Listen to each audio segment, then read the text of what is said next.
Balagha asyuddahu balagha arba'ina sanah kata Allah. Jadi usia 40 tahun itu usia kematangan. Makanya banyak ibu, bapak-bapak ini puber kedua itu usia 40 tahun. Bapak-bapak puber kedua, cari bini kedua itu kadang-kadang usia 40 tahun. Ya. Jadi Rasulullah itu diangkat menjadi Rasul, mendapatkan wahyu pertama itu usia 40 tahun. Jadi dalam kitab Sirah Al-Imam Abu Bakar Al-Jazari itu dijelaskan. Jadi ketika menjelang usia 40 tahun, Rasul itu berkhalwat, menyendiri di sebuah tempat namanya Gua Hira. Menyendiri. Kenapa menyendiri? Karena beliau bingung melihat kondisi masyarakat Mekah ketika itu. Bermacam-macam kemaksiatan mereka lakukan. Jadi beliau tidak senang. Akhirnya mereka menyendiri. Kemudian ketika usia 40 tahun, dalam buku itu dijelaskan, diperkirakan, ya, kata Imam Abu Bakar Al-Jazairi, pada malam ke-17 Ramadan, maka Rasulullah itu didatangi oleh makhluk, sesosok makhluk. Lalu Nabi Muhammad itu dipeluk. Lalu kata makhluk ini, Iqra. Lalu kata Rasulullah, Nabi korek, saya tidak bisa membaca, kata Rasulullah. Oleh karena itu salah satu hikmah Nabi Muhammad itu tidak bisa membaca, tidak bisa menulis. Di saat hari ini ada orang-orang orientalis yang menuduh Al-Quran ini ciptaan Rasulullah, buatan Rasulullah, itu terbantahkan oleh kondisi Rasulullah karena Nabi itu tidak bisa membaca, tidak bisa menulis.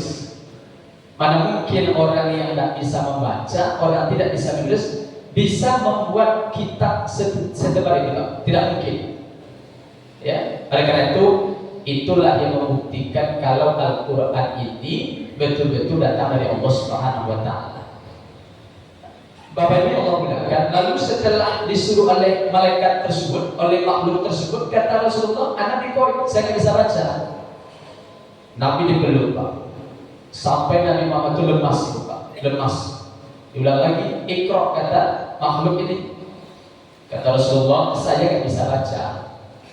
Akhirnya barulah makhluk tersebut mengajarkan kepada Rasulullah, Iqra bismi rabbikal ladzi khalaq. Khalaqal insana min 'alaq. Sampai ayat yang kelima surah Al-Alaq ini. Setelah turun surah Al-Alaq, Nabi dapatkan surah ini. Nabi turun dari Gua Hira dalam kondisi ketakutan. Bapak insyaallah mengatakan, dalam kondisi badan menggigil, ketakutan. Karena bayangkan Bapak, dalam kondisi gelap saat itu Nabi dipeluk oleh makhluk. Nabi turun dari Gua Hira, pulang ke rumah. Sampai di rumah, maka Khadijah menyelimuti Rasulullah, ditenangkan oleh Khadijah. Itulah hebatnya Khadijah radhiyallahu anha. Jadi diselimuti, ditenangkannya suaminya ini.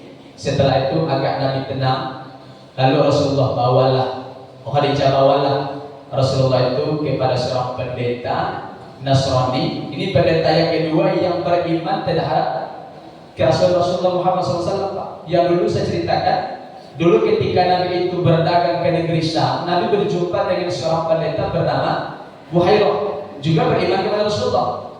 Ini pendeta kedua. Jadi ketika Khadijah membawa Nabi Muhammad menjumpai Waraqah bin Naufal. Waraqah bin Naufal itu adalah bukan paman daripada Khadijah, tapi adalah anak paman Khadijah. Anak paman Khadijah, artinya antara Khadijah dengan Waraqah ini dia sepupu, Pak. Sepupu beliau dengan Waraqah bin Naufal. Akhirnya kata Khadijah kepada Waraqah bin Naufal, wahai anak pamanku Waraqah bin Naufal, ada apa dengan suamiku?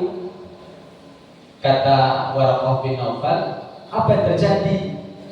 Tadi malam, kata Khadijah, ketika suamiku sedang berkhalwat menyendiri di Gua Hira, tiba-tiba datanglah sesosok makhluk memeluk beliau.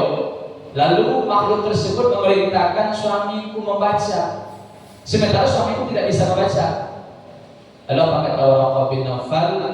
Khadijah, yang datang kepada Muhammad itu namanya Namus.